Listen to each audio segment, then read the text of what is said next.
দাঁড়িয়ে আছি এখন বাংলাদেশ এবং ইন্ডিয়ার যে বর্ডার, সেই বর্ডারে আমরা দাঁড়িয়ে আছি এখন বেনাপোলের অংশে।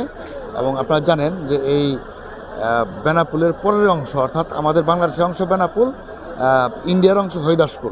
তো এই হরিদাসপুর এই সীমান্ত দিয়েই কিন্তু প্রতিদিন আপনার শত শত ট্রাক কিন্তু বিভিন্ন পণ্য নিয়ে বাংলাদেশে ঢুকে এবং তারা কিন্তু এই পণ্য খালাস করে, অর্থাৎ বেনাপোল যে সীমান্ত, সেই সীমান্তর পাশেই কিন্তু আপনার আমাদের যে স্থলবন্দর রয়েছে, অর্থাৎ এই পণ্য আসা যাওয়ার যে কার্যক্রম, সেই কার্যক্রম কিন্তু এখানেই করা হয়।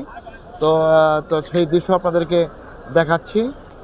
এখানে কিন্তু অনেকগুলো ট্রাক সারি সারিভাবে দাঁড়িয়ে আছে। এরা কিন্তু বাংলাদেশে ঢুকেছিল, তো এখন কিন্তু আবার বাংলাদেশ থেকে ইন্ডিয়াতে চলে যাওয়ার জন্য রেডি আছে। এবং আপনার দূর থেকে যদি দেখায়, ওই দেখেন একটা আপনার এই কাভার ভ্যানের পিছনের ডালটা কিন্তু খোলা, অর্থাৎ বাংলাদেশের যে আমাদের বিজিবি রয়েছে তারা কিন্তু চেকিং করে সেই একটি একটি করে আপনার কাভার ভ্যান ছেড়ে দিচ্ছে। এবং তারপর বাংলাদেশ সীমান্ত পার হওয়ার পরে ওই ইন্ডিয়ার অংশের যে আপনার বিএসএফ রয়েছে তারাও কিন্তু চেকিং করছে, অর্থাৎ একটা পণ্য নিয়ে বাংলাদেশে এসেছিল, তো সঠিক নিয়মে আছে কিনা এবং বাংলাদেশ থেকে ফেরার পথে তার ট্রাকের মধ্যে অন্য কিছু কোনো আইনের বাইরে কোনো মাল রয়েছে কিনা, সেই চেকিংটা কিন্তু বাংলাদেশের বিজেপি এবং ইন্ডিয়ার কিন্তু আপনার বিএসএফ করে নিচ্ছে। তো সেই দৃশ্যই কিন্তু আমরা ধারণ করছি এবং আপনাদের সাথে শেয়ার করছি। তো আরেকটা বিষয় দেখাই, দেখেন এখানে যে গাছটি দেখছেন, এই গাছটি বয়স কত আমি জানি না, তো এইটা কিন্তু একটা কালের সাক্ষী হয়ে দাঁড়িয়ে আছে এই গাছটি। তো এই গাছটি বাংলাদেশের সীমানায়, অর্থাৎ বেনাপোলের অংশে পড়েছে। এবং আরেকটু লক্ষ্য করে দেখবেন যে বাংলাদেশের সীমান্ত ক্রস করার পরে আরেকটি বড় গাছ রয়েছে। গাছ দুটার বয়স সেমই হবে, দেখতে সেম, উচ্চতা সেম। এই অংশেরটা বেনাপোলে, ওই অংশটা হরিদাসপুরে, অর্থাৎ এই দুটি গাছ বাংলাদেশ এবং এই ইন্ডিয়াকে কিন্তু আপনার ডিভাইড করেছে। সেই দৃশ্য আপনাদেরকে দেখাচ্ছি।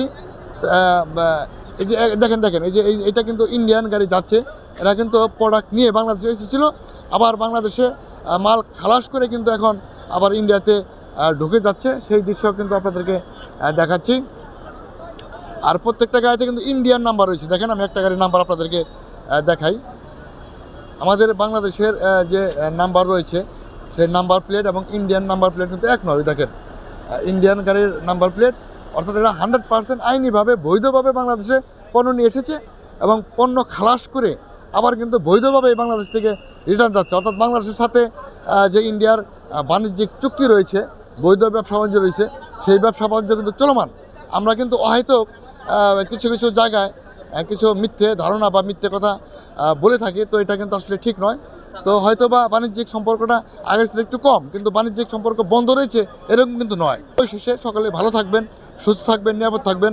আল্লাহ হাফেজ, আসসালামু আলাইকুম।